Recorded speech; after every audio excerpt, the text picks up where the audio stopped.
ఉన్న బంగారాన్ని విడిపించి ఆ రోజు ఆన్లైన్ రేటుకే మేము కొంటాం. Sharma gold company.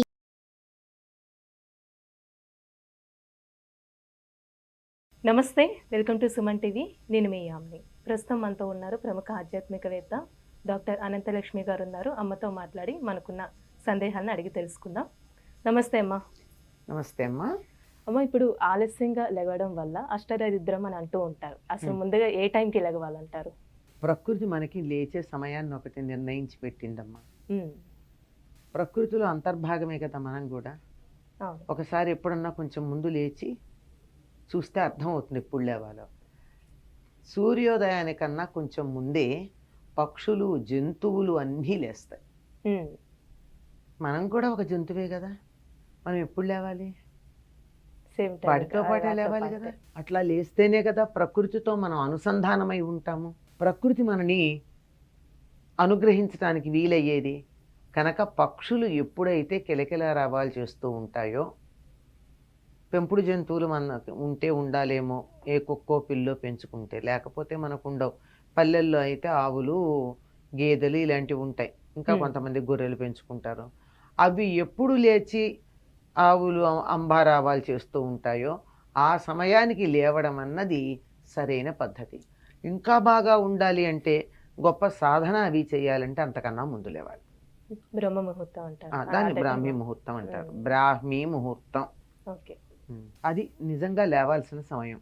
ప్రకృతి మనకి ఆ సమయానికి నిద్ర లేవడానికి ఒక ఏర్పాటు కూడా చేసింది.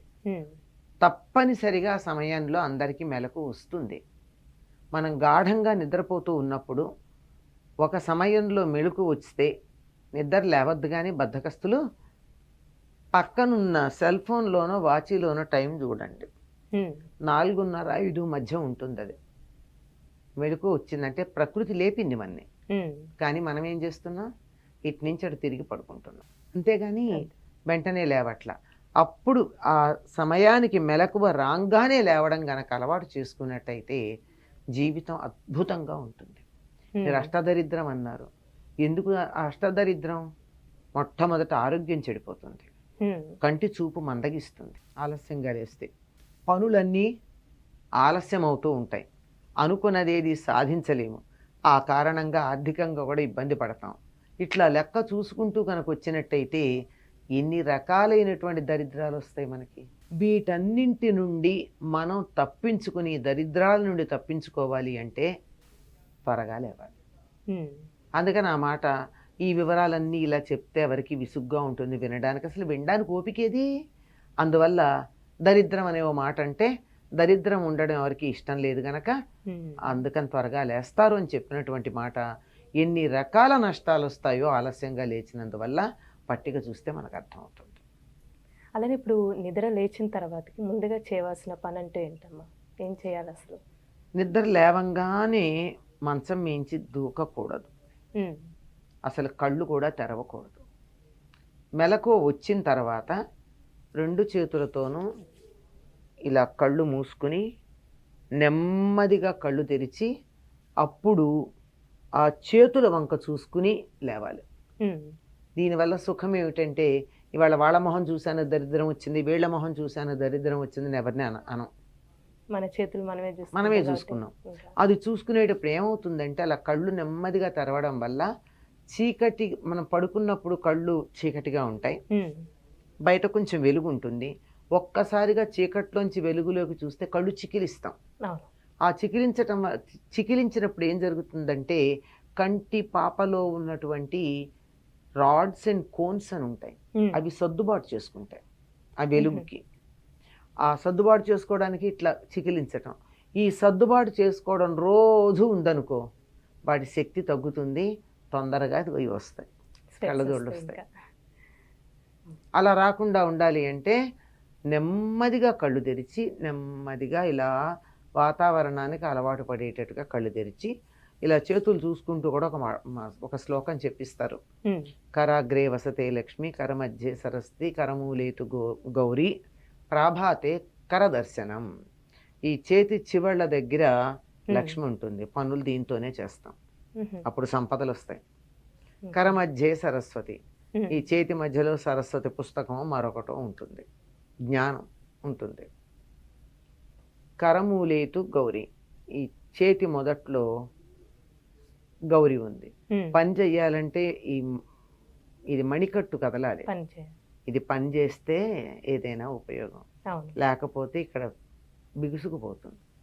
కనుక అలా అంటే ఎవరిని ఏమనక్కర్లేదు, నాకు డబ్బు కావాలన్నా, చదువు కావాలన్నా, శక్తి కావాలన్నా నా చేతుల్లోనే ఉంది అని చెప్తాం. చేతులతో చేసే చేతల్లో ఉంది అని చెప్పుకోవడం. ఎవరి మీద మనం నెపం వేసి వాళ్ళ వల్ల నష్టమైంది, వీళ్ళ వల్ల నష్టమైంది అని ఎవరిని అనకుండా నా చేతుల్లోనే ఉంది, నేను చేయలేదు గనక జరగలేదు అని ఎవరికి వాళ్ళు విమర్శించుకోవడానికి పనికొస్తుంది. ఇప్పటికీ ఇలా నెమ్మదిగా కళ్ళు తెరవడం వల్ల కంటి చూపు చాలా బాగా ఉంటుంది.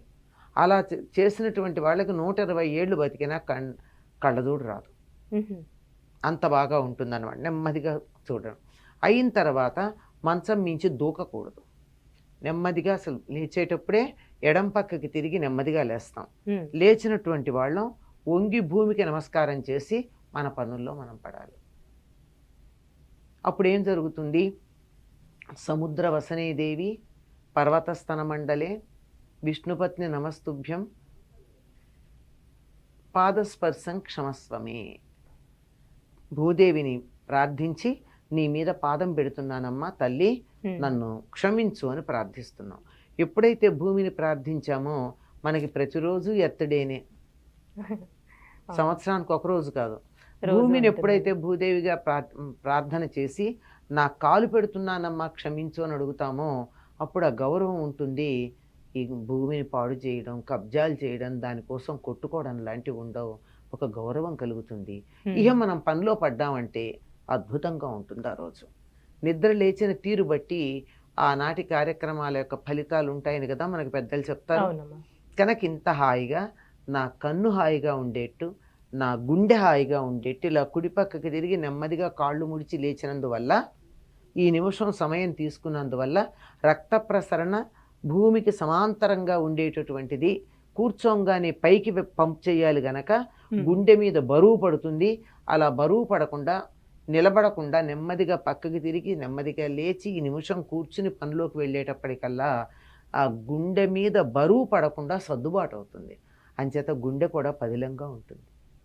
హార్ట్ అటాకులు రావు, హార్ట్ ప్రాబ్లమ్స్ రావు, ముఖ్యంగా పక్షవాతం రాదని చెప్తారు. అలా గనక ఉన్నట్టయితే కనుక ఇన్ని రకాలన్నీ మనకి నిద్ర లేవడం అనేటటువంటి ఒక్క విషయంలో ఇంత శాస్త్రీయంగా చెప్పారమ్మా మన పెద్దవాళ్ళు.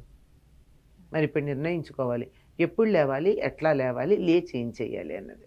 చాలా చక్కగా తెలియజేశారమ్మా, ధన్యవాదాలు. నమస్తే అమ్మా. సుమన్ టీవీలో మీ పర్సనల్ అండ్ బిజినెస్ ప్రమోషన్స్ కోసం కింది నెంబర్కి కాంటాక్ట్ చేయండి.